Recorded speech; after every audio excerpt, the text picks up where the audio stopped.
NC Spin, an unrehearsed discussion on issues of interest to North Carolinians. Now, here is your moderator, Tom Campbell. Welcome to a special edition of NC Spin. We've talked about the importance of the November 8th elections, and one of the most important ones in our state is that of State Treasurer, the keeper of the public purse. We're excited to welcome to our show the two candidates who are running for the office so that you might get to know them, their positions, and how each would serve if elected. Joining our regular panelist of Chris Fitzsimon from NC Policy Watch and syndicated columnist and author John Hood are Dan Blue, the Democrat, and Dale Folwell, the Republican. Gentlemen, we thank you for making yourself available for this discussion and applaud you for doing so. My mentor, the late Harlan Boyles, frequently said the state treasurer was the most important official in our state that nobody knew anything about. Let's begin by asking each of you how you view North Carolina today, especially state government. We had a coin toss prior to the beginning of the show. Dan Blue won the coin toss, so you get first. Dan, tell us how you view North Carolina today and your viewpoint on state government. I think North Carolina is in a strong position, but it's got its challenges ahead of it. State government can be part of the solution, but we've got to all pull together to make sure that we're heading in the right direction and pursuing a path that's in the best interest of all North Carolinians. The Treasurer's Office plays a critical role in that, and I'm looking forward to today's conversation. All right. Dale, how do you view North Carolina? Well, my view is obviously from that as the next state treasurer. Your viewers will be interested to know that the state treasurer's office manages an amount 5 times larger than the state budget. Over 850,000 people per month depend on a check of one form or the other from the state treasurer. The Treasury is obviously, as far as the legislative budget is concerned, is balanced, but there are significant threats to North Carolina's financial future, all of which will be surrounding the Treasurer's office over the next 4 years. We just passed a $2 billion public infrastructure bond package, and I'd like to ask you, consider the experts say we are a relatively low per capita debt state. Talk about your views of public debt. Dale, I'll start with you. Well, public debt obviously in this kind of environment is very affordable, where we have to make investments in infrastructure on behalf of North Carolinians. But it's not the debt that people need to be looking at, it's what they don't see, which are the unfunded pension and health care liabilities, which are a threat to North Carolina's future. And we're going to talk about those in a little while. Dan, how do you view debt, public debt in North Carolina? Debt financing is a very effective tool in the hands of state and local governments to actually pay for some of the infrastructure pieces that we have to invest in. The $2 billion bond was a very important gesture on behalf of the taxpayers to make sure that we started taking care of some of those problems. There's going to be a lot more debt in our future. All right, before we get too much further, I'd like for you to each give us just sort of a synopsis background of yourself and why you decided to run. Dan? Certainly. The bulk of my experience has been in the private sector. I was a biomedical engineering by training at Duke University, went to the pharmaceutical industry, went back to get degrees in law and business, and then went up to Wall Street to work for an investment bank. Did that, but I'm a serial entrepreneur, so I went back into healthcare consulting before coming back to North Carolina, and for the last 7 years I've been a bond attorney practicing in Raleigh. So why did you decide to run for state treasurer? The Treasurer's Office is one of the most important but least understood offices in all of North Carolina. You have a tremendous amount of influence over a number of investments, over a number of North Carolina's gems, but you also have the opportunity to work very closely with your constituents to make sure that you're doing right for the state. And I think that's a tremendous opportunity. Dale, share your background and tell us why you ran. Well, my background is a third as a blue-collar worker in North Carolina. About a third of my life has been as a white-collar worker, and about a third of my life has been a blue-collar public servant. But you know, when you're a garbage collector, a motorcycle mechanic, clean toilets, or pump gas, you're a public servant also. There's no real difference in that in being elected. Yeah. And I am sitting here actually standing on the shoulders of many people back in Winston-Salem who helped me get to this point. I was a late goer to University of North Carolina, Greensboro, where I received my undergraduate and master's degree in accounting. And it's a real honor to be able to run for state treasurer. But the bottom line during that whole period of time is that I was taught at an early age, don't let anything get between you and your work. And anytime they're asking for volunteers for the toughest problems, always raise your hand. And that's what I've done. One thing that I find interesting was that I remember Harlan Boyles typically kind of stayed out of the day-to-day of the legislature and so forth like that, but when there were real public policy issues that involved finance, he'd stand up and speak out. Do you see yourself speaking out on issues of public policy, Dan? Absolutely. I think you have to. Now, you have to always separate the public policy from politics. Making sure that we're on good financial footing is very, very important. Often the means that we take to get there turns into a political conversation. I don't see myself wading into the politics of the General Assembly, but I do see myself, or the next state treasurer, standing back and making sure that any legislation that's passed is fully appreciated and fully analyzed for its impact on the bottom line and our ability to maintain our AAA credit rating and fund the things that are important. Dave, you served in that legislature. How do you see yourself playing out that role, speaking out on public policy issues? Well, it's a very natural place for me to be for two main reasons. Number one is for 3/4 of my time in the General Assembly, I was in the minority party. But I did not let the fact that I was in the minority party stop me and get between me and my work. 21 major pieces of legislation, a Democrat-controlled House, Senate, all signed by either Governor Perdue or Governor Easley. So I'm very naturally attuned to what goes on as far as the General Assembly is concerned. But as you know, that things in Raleigh, most often they're based on emotion, or they're based on ideology, or they're based on political. What I've always done is that any time that you have an opportunity to save a life, save mine, or save money for North Carolinians, that people will listen. And when you approach it with integrity, ability, and passion, you can be very successful. Before we close out this segment, polls show that your race is neck and neck. What do you think is going to be the issue that differentiates one or the other? Dale? I think the issue is going to be experience and the ability to apply the integrity and the passion to all of the bleak and unbelievable problems that are facing North Carolina. Many of your viewers do not realize, especially the educators out there, that North Carolina, the health plan that they're in, has a $30 billion liability, and the state pension plan has almost a $10 billion liability as we sit here right now.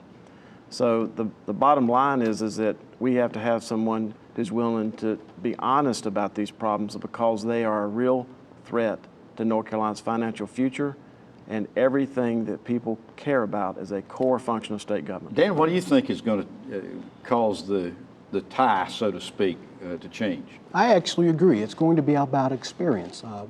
My experience is private sector experience. I've spent my career collaborating with others to come up with solutions that work for everyone. I think that most people are going to look at the General Assembly and recognize that they're part of the problem in terms of how we've been headed in the last couple of years, and that we probably need a fresh breath, a new perspective to solve some of our problems. All right. Well, we thank you for watching NC Spin on the air or on YouTube. Here's a reminder that there's much more on our website, ncspin.com, or NC Spin on Facebook.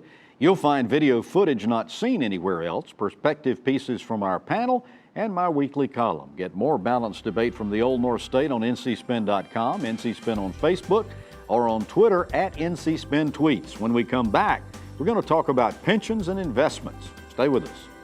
NC Spin will return after these messages. Baseball players from other countries are considered guest workers here. Baseball, the previous administration and Congress cut a deal in 2006 allowing foreign players to travel freely across the country. Not so for agriculture guest workers. They're vilified for doing work Americans won't, and they face a mountain of red tape just to get here. Shouldn't American agriculture get the same consideration as baseball? Farm Bureau and Agriculture, we keep North Carolina growing. I help educate and inspire visually impaired students to strive for a brighter future. I make sure visitors to the North Carolina Zoo take a walk on the wild side. And I make sure that the fuel you buy is a quality product from pipeline to pump. I support small businesses in North Carolina by matching them with hard-working, well-trained employees. I make sure the roads you drive on are safe. Scenic, the one voice speaking in support of the men and women who are making North Carolina great. We now return to NC Spin. We rejoin our conversation with the two candidates for state treasurer. One of the primary responsibilities of that office is managing our pension and other investments, as well as managing the teachers and state employees' retirement system. I want to begin by asking about the overall viewpoint of the retirement system. As you've heard, we have 850,000 current and retired public employees covered by this system. I'd like to ask each of you how well you think these systems are being funded and what, if any, changes you would make. Dale, I'll start with you. Well, as far as the pension system is concerned, when you rank it nationally, it's very well funded. But it has real challenges ahead of it because it is assumed to be growing at 7.25% a year. The yearly numbers just came out last week, Tom, and the reported earnings were less than 1%. So you cannot have a system that's expected to grow at 7.25%, only growing at 1%, but on top of that, it is paying out over $4.3 billion in benefits. All right. Dan, comment on how you think it's funded and how well it's working. Between the Treasurer's Office and the General Assembly and, of course, the employees that are contributing to it, the pension is extremely well funded. It's ranked at about being 95% funded. So the investment strategy is usually one that tries to preserve the wealth that's in there and make sure that we're honoring the commitment to the 850,000 people that receive benefits from it.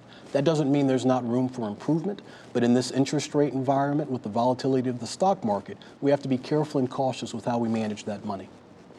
To follow up on that question, as you know, there's a lot of debate about how best to value the assets in the pension fund and the needs in the future. We've traditionally, like most states, used a historical rate of return that was a bit over 7%. The argument is we might not be in store for that kind of rate of return in the future, maybe for a long period, and it would be safer to use like a 15-year Treasury bond or something like that at a much lower interest rate. Now, what that means is that we would go from the pension fund is well funded to we're tens of billions of dollars underfunded. Which way do you think we should go there? I do believe that we need to lower the rate of return adjust the rate of return. I think we need to be careful about it right now, though. We're in an unprecedented environment. We've got zero interest rate bonds out there, negative interest rate bonds. I think that moving it closer to 6, maybe 6.25, 6.5 over the long term makes a lot more sense. But I don't think that the 15-year Treasury rate's the appropriate rate. It's much, much lower. Yeah, it'd be a little about 3%. Well, let me answer that by saying that you can't do one without doing the other. If you lower the discount rate, the funded ratio will go down. And I think it's a more honest way to communicate with the participants in these plans. After all, it's their money. And everybody is watching NC Spend understands that a 7.25% assumed rate of return in this environment is absolutely ridiculous. But it's not just your listeners and viewers who think that, but it's also a major article in the Wall Street Journal just 8 days ago about what is happening with these investment rates. But you have to have a treasurer who has the courage to really explain to people what's happening. 16 years ago, the plan was 110% funded. Now it's stated to be 95% funded. I believe if you market to market and apply the new accounting standards, it's much lower than that. Well, while we're talking about rates of returns and investments, a lot of discussion has taken place over the last year or so as to investment authority. The Constitution says the state treasurer has the sole responsibility for investing state surplus funds, not only retirement funds, but all funds. There's been some discussion that perhaps this is too much responsibility to place on one person's shoulder. I'd like to get your feedback as to whether you agree with that, and if you think it needs changing, how should it be changed? Dale?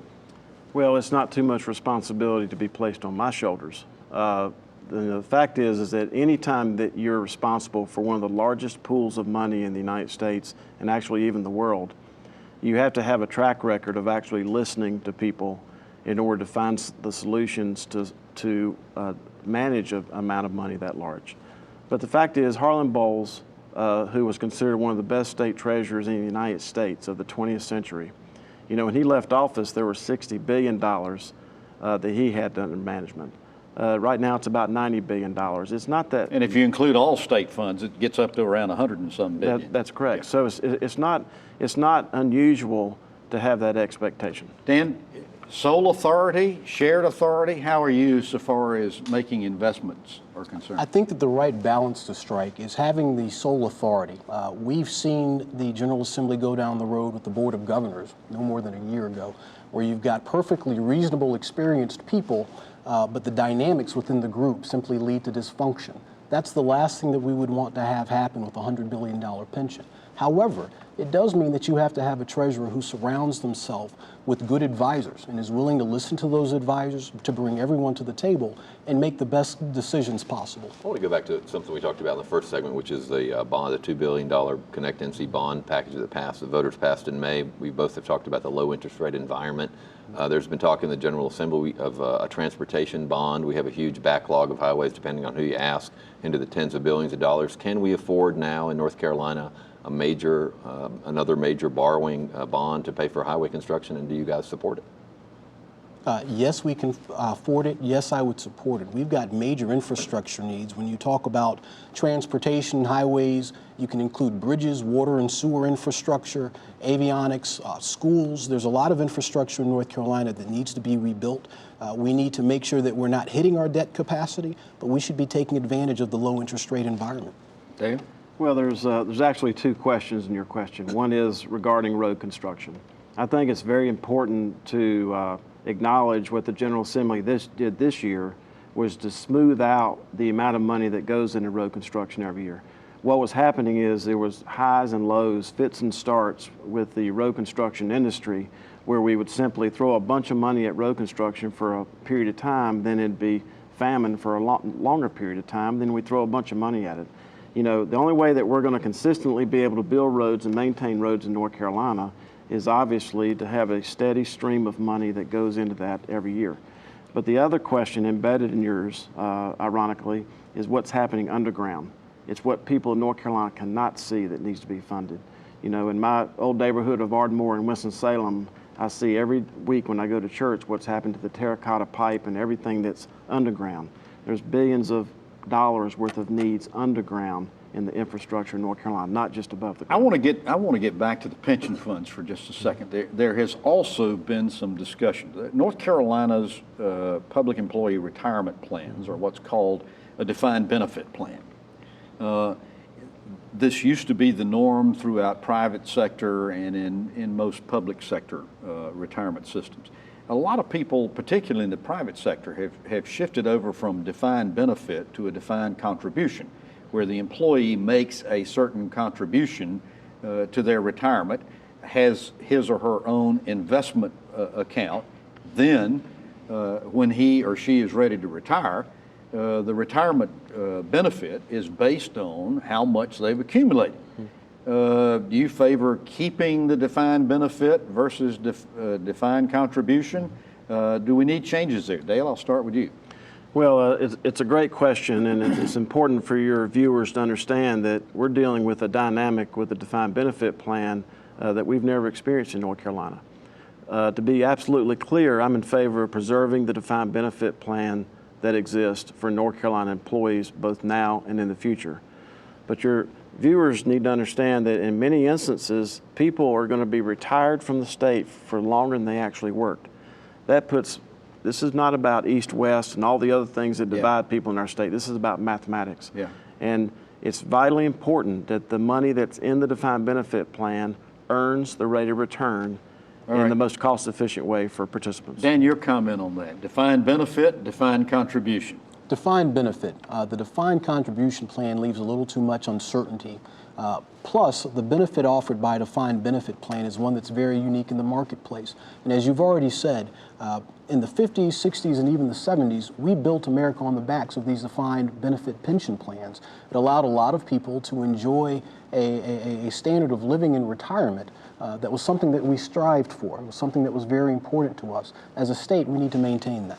All right, we're running out of time for this segment, but I want to ask each one of you. State Treasurer Janet Cowell has not had the best working relationship with state employees and teachers and other public employee groups. I want to know, how are you going to improve that relationship? Dan? Well, first of all, I think that Scenic, along with teachers and everyone else who's got skin in the game, that has an interest in that pension fund, deserves a seat at the table. I will always keep an open door and we'll listen to them. We'll seek out and engage with them to make sure that we're doing the right things. I think the most important piece is to make sure that they're being heard and that their concerns are being addressed in the context of that office and in the context of the pension. Dale? I don't have to improve on that relationship because I'm sitting here as the person that the state employees have endorsed to be the next state treasurer in North Carolina. And it's based on the track record that I have with them over the last 10 years of listening to their concerns and actually solving problems. But the bottom line is that even the treasurer said this in my presence recently, that it takes a level of sophistication to deal with all the different people that have money in this pension plan, not just the teachers and the educators, the National Guard, the volunteer firemen, and I do have that level of sophistication. All right, we're going to take a break, and when we come back, we're going to talk about the state health plan. NC Spin will return after these messages. You only get one pair of eyes. Keeping them healthy is critical to your quality of life. Members of the NC Optometric Society know this. These highly skilled doctors have the latest technology and the medical training to care for your eyes and the eyes of those you love. Make sure you visit your optometrist for an eye exam on a regular basis. For more information on keeping your eyes healthy or to find the right optometrist for you, visit nceyes.org. Remember, healthy eyes, healthier lives. It's a fact. Patients who receive care in the medical home from a trusted family physician reduce healthcare costs through prevention, early detection, and affordable management of high-cost chronic diseases. Every dollar invested in healthcare matters. Let's invest them wisely. Building on North Carolina's medical home model, better health begins with a medical home, a trusted family physician, the best return on our healthcare investment. Learn about the importance of medical homes at ournchealthcare.com. You sleep on concrete till your body get immune to concrete. My mom got my brother and I up and said, come on, we're leaving. I became homeless in the beginning of this year. When I was about 4 or 5 years old, our house caught fire. I used to see my brother. If he see me, he'd turn and go the other direction. We did the only thing that we could think of, and we went to a Salvation Army shelter. You know, we don't have this, like, what's your background look like? We just say, what do you need?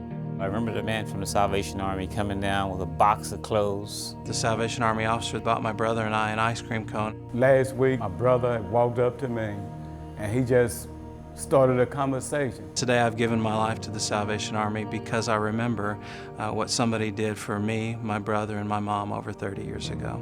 The Salvation Army for me means hope. Compassion. Family. Support.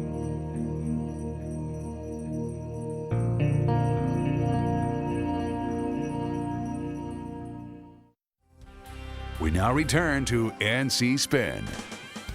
Another benefit the state offers its employees is the state health plan. And for many years, the legislature tried operating this function itself. But in 2012, the administration of the plan was moved to the state treasurer's office. We could go into a lot of detail and eat up a lot of time explaining why. But the bottom line is that the state health plan has about a $25 to $30 billion, that's a big range, unfunded liability that the state has not funded. I want to ask each of you, what is your recommendation for how we should deal with this unfunded liability and how we're going to pay it off? Dan, I'll start with you. Certainly. Well, first of all, it's good to understand that the state health plan is probably about 4% to 5% funded, so in complete contrast to the pension plan. And we contribute less than the annual required contribution from the General Assembly into that plan to shore it up. That $27 billion is a tremendous amount of money, but the best way to look at it is to make sure that we're paying it down over time. Anything that you do drastic or dramatic to try to solve that problem in less than 5 years is only going to cause unnecessary heartache and heartburn for the people that are impacted. So the legislature should begin paying in more so that they can whittle down the debt? Is that what you're saying? I think there are a couple of tools that we have to use. One is paying a little bit more. Second is making sure that we're getting the best benefits that we can from the plan that exists. But overall, we've got to change the equation and stop just arguing over co-pays and benefits. Dale, what's your approach to dealing with this unfunded mandate? Well, I brought this issue to the attention of the General Assembly almost 12 years ago. And the fact is that we have beginning teachers, beginning prison guards, beginning highway patrolmen who, if they select family coverage today, have to work 1 day a week to pay the family premium for the state health plan. Now, the state health plan, like many other things the state does, is the largest health plan in North Carolina. And the fact that it cannot do it better and cheaper on behalf of participants is outrageous. My job as the next state treasurer is to do what I've always done, and that is cut out the waste, fraud, and abuse in the state health plan. And by doing that, we're going to be able to drive down family premiums for North Carolinians. And by doing that, that plan's going to get healthier, just like we did with the unemployment. All right, I want to move on to, we're running out of time in this segment too, but I want the board of directors of the state health plan recently made some recommendations that were opposed by Syndicated and other groups. I'd like to ask, what changes would you recommend be made to the state health plan? You talked about trying to trim some expense. Well, you know, when we were at the unemployment agency, we found a tremendous amount of waste, fraud, and abuse. And that was only a $3 billion operation. This is a $100 billion operation. So if your viewers think there's a 1% waste, fraud, and abuse in this plan, that's $1 billion. Dan? I think long term we're going to have to change the attitudes of the people that are currently covered under the health plan. We've got to change the cost of help. In the meantime, we'll do the best that we can to trim the fraud and abuse and find some of the smaller, lower hanging fruit to curb on those costs. But I think overall it takes a fundamental change in how we do business. All right, after these messages, we're going to talk about other duties and responsibilities of the state treasurer. NC Spin is brought to you in part by the North Carolina Farm Bureau. The Farm Bureau and Agriculture. We keep North Carolina growing.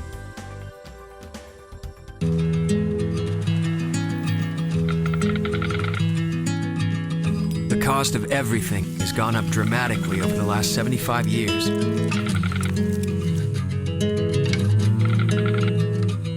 With one exception, keeping electricity affordable. That's the power of your co-op membership. Learn more at togetherwesave.com. North Carolina's Touchstone Energy Cooperatives, looking out for you. I help educate and inspire visually impaired students to strive for a brighter future. I make sure visitors to the North Carolina Zoo take a walk on the wild side. And I make sure that the fuel you buy is a quality product from pipeline to pump. I support small businesses in North Carolina by matching them with hard-working, well-trained employees. I make sure the roads you drive on are safe. Syndicated, the one voice speaking in support of the men and women who are making North Carolina great. We're talking with our state treasurer candidates. I want to give each of you 30 seconds to make your case to the people of North Carolina. Well, over the last 12 years, I've spent my energy saving lives, minds, and money for North Carolinians. Over the last 3 years, I've had the responsibility of paying off North Carolina's massive unemployment debt and building a $1 billion surplus on behalf of citizens. My reputation is that I listen, I act, and I fix, and I look forward to the people of North Carolina electing Dale Folwell as the next state treasurer. Dan Blue. Sure, I've spent my career working to raise money for the state of North Carolina and its Department of Transportation, for some of our colleges and universities for their infrastructure projects. I've also managed money on Wall Street and in financial services environment, and I've worked as a bond attorney for a very long time. These are just three of the many things that our state treasurer needs to do, and I look forward to representing North Carolinians. Well, we hope you've enjoyed this conversation with Dale Folwell and Dan Blue, the Office of State Treasurer candidates. And we hope you'll join us next week when we will be talking specifically about elections and other topics of interest in North Carolina. Until then, stay informed and watch out for The Spin.